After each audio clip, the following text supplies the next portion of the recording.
My name is IntelloGent, and this is sniperelite 3. I'm a sniper.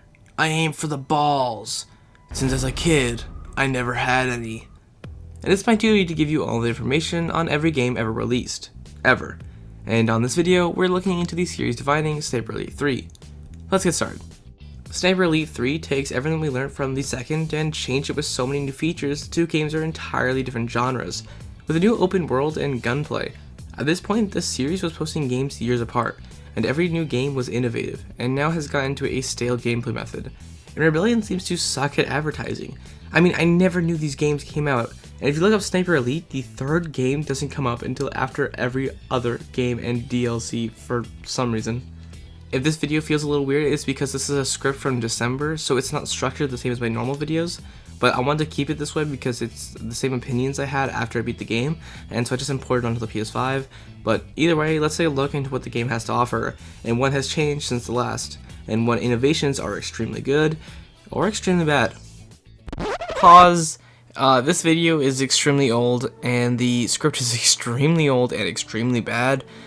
I wrote it back when I was at like a funeral out of town, so I guess maybe I just wasn't thinking about what I was writing, because a lot of it does not make sense.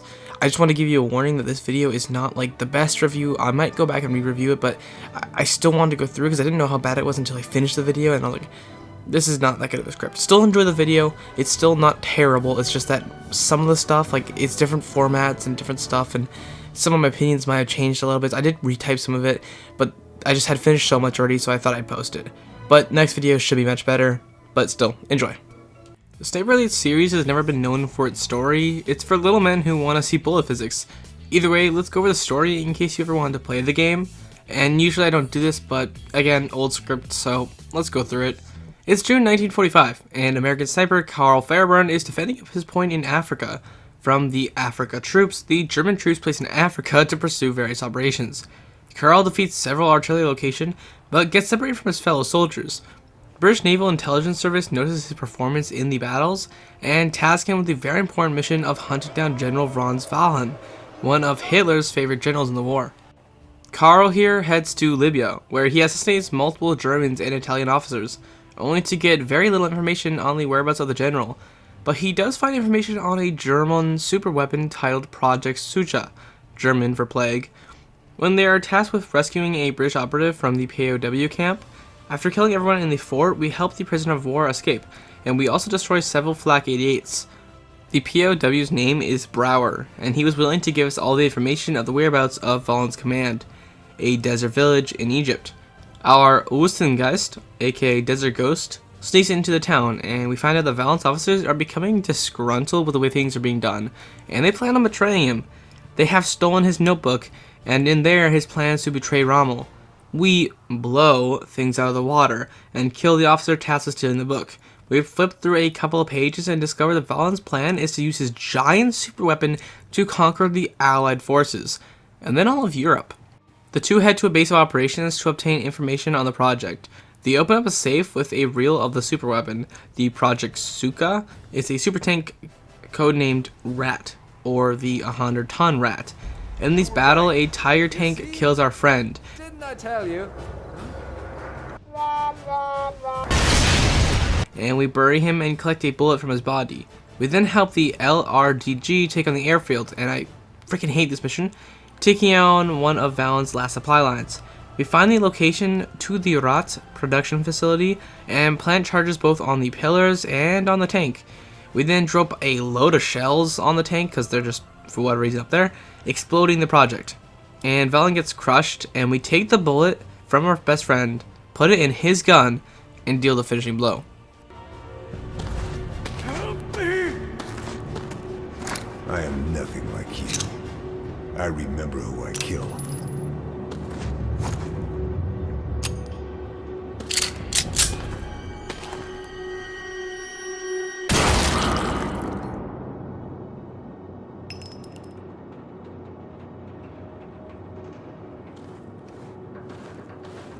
Wallen is dead, and the Rat is destroyed. But the war is far from over. This story may sound good on paper, but when playing the game, it's a completely different story. Nevertheless, the game has a story that can be pretty interesting, but only if you spend the time to read the boring intro. The good news is these intro paragraphs are now animated, which brings some life into the really dull style of the second game. Although it was hard to follow the convoluted plot with its simple villain and boring locations. Let's start with the location, which seems to want to change every entry. The setting of Africa is a good change of pace.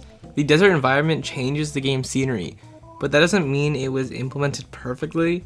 The difference between Berlin and Africa should be pretty big, but when playing, the game doesn't feel like you're in a desert. There should be weather changes or difference in camouflage on soldiers and tanks, and not just colors. Maybe something like a heat meter. It's not that there isn't changes. The buildings are mostly brick and sandstone and the environment is sandy, but I would have loved to see some exclusive events for the setting and time. The game's story in general is abysmal.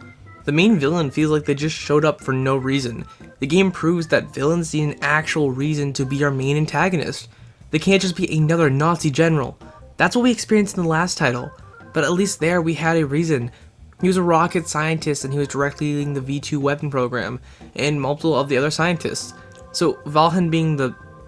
What? What was he? Just an overachieving Nazi general?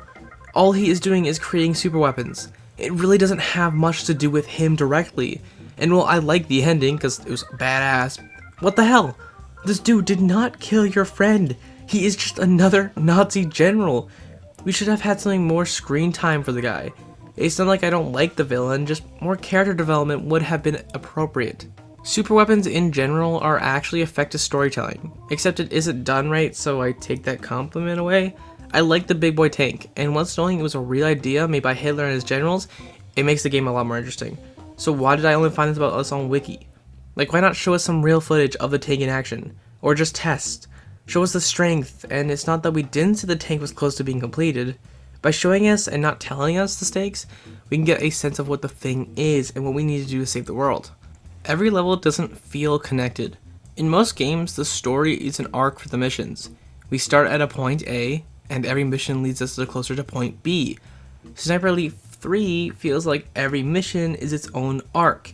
We start at a point A and finish the point B, and that's not a problem. But when the story relies on each mission to tell a good story, it's no wonder why the game's story is considered extremely bad. Now, while I'm taking quite a dump on this game, I also wanted to mention that the game does have some interesting parts, and it's not bad. Of course, it's not the best game that's ever existed. This game is just a shooter, and that can have its merits. The game doesn't need to be this huge epic. It can have a simple story set in World War II, and it's not really that bad of a story, but it could have had a more realistic story on the game's in-world events. Carl is a pretty, monotone character. I'd say that makes us even, old chap. Don't you? If you say so. He seems to have less charisma than the last game. He used to be a gritty man hardened by the war, and that fit both where he was. But also the quality and air of the game. The PS3 graphics worked well with the less than perfect voice acting. But now that we have the PS4, the voice actor needs to be picked up a little bit. The fact that I can get so bored from listening to one dude speak is just insane. And there isn't a speck of personality or character building. That doesn't mean the character himself is bad, it just means that he needs more potential.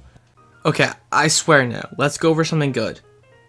The idea of the super weapon being used to kill all the Allied forces and then conquer the past Hitler. Now, wouldn't that be a really cool concept? I mean, I'm pretty sure that's the idea here, but it doesn't work. Where do we see that happening throughout the game? He slowly gets bigger in the German army and we need to take him down.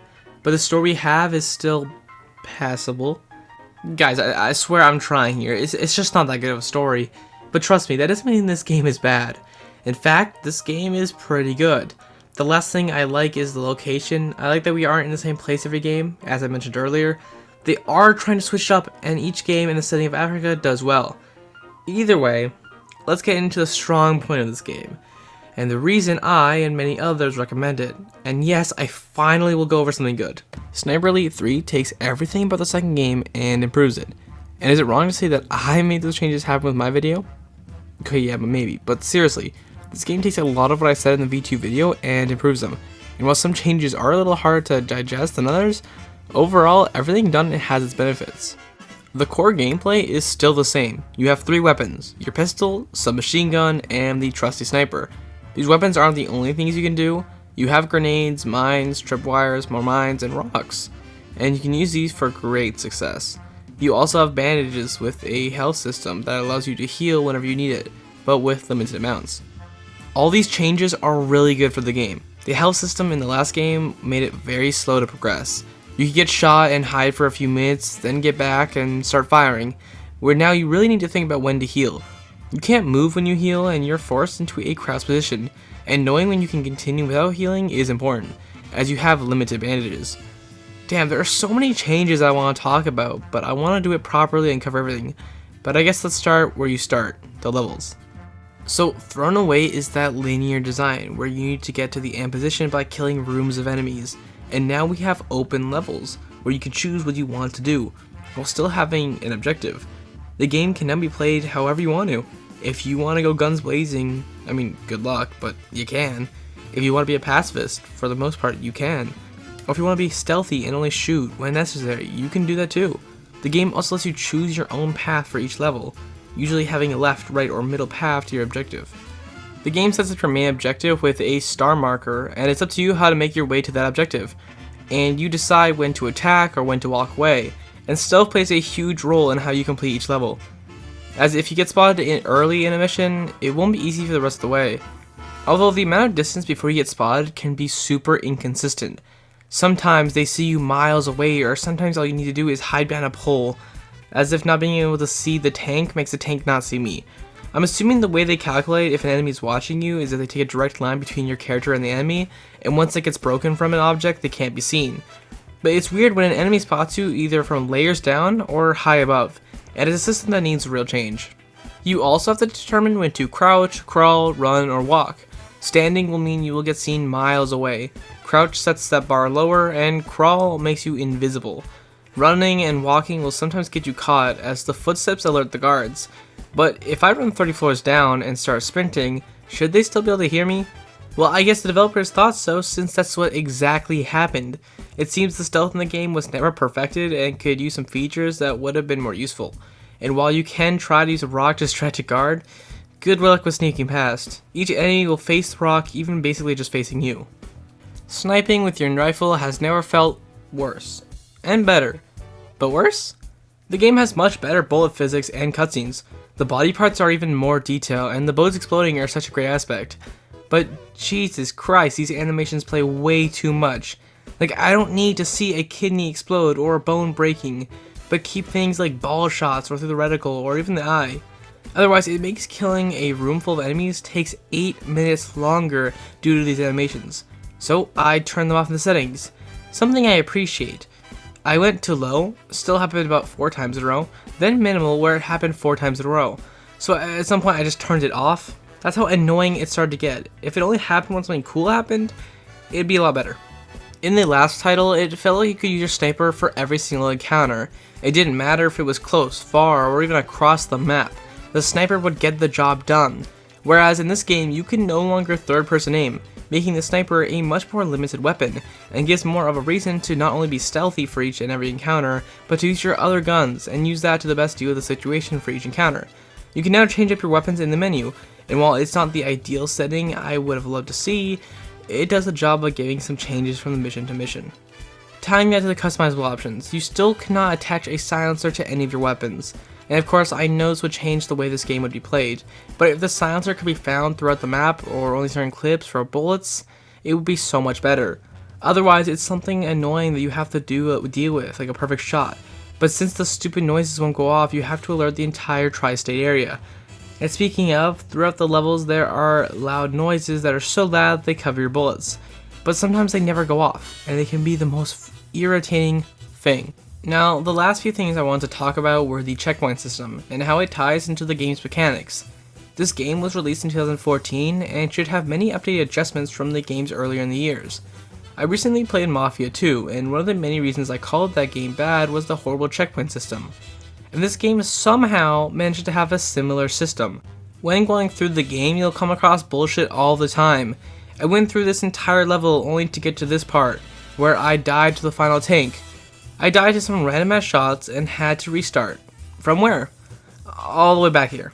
Why not when the guys came in, and I had to kill 30 soldiers, exploding barrels, and kill tanks? So why the hell would the checkpoint be here?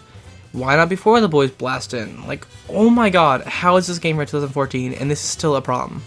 Otherwise, the gameplay has evolved so much from those initial games, and it's still great to play this till this day, for the most part. The gameplay mechanics still hold up, and with the camera that slides into the body when landing a shot, can look and feel great. I think the evolution between the games is insane. And with all that being said, let's move on to the verdict. Sniper Elite 3 is a game that needs a little work, or some outside direction. The series has never been known for its story, and I don't think they jumped out of that box. I'm not sure if they will in the following titles, but that doesn't mean the game was bad. With the great improvements to stealth, customization, and freedom, the game changed the standard for the series. And ever since this title, every entry has followed the same formula. Probably to a fault.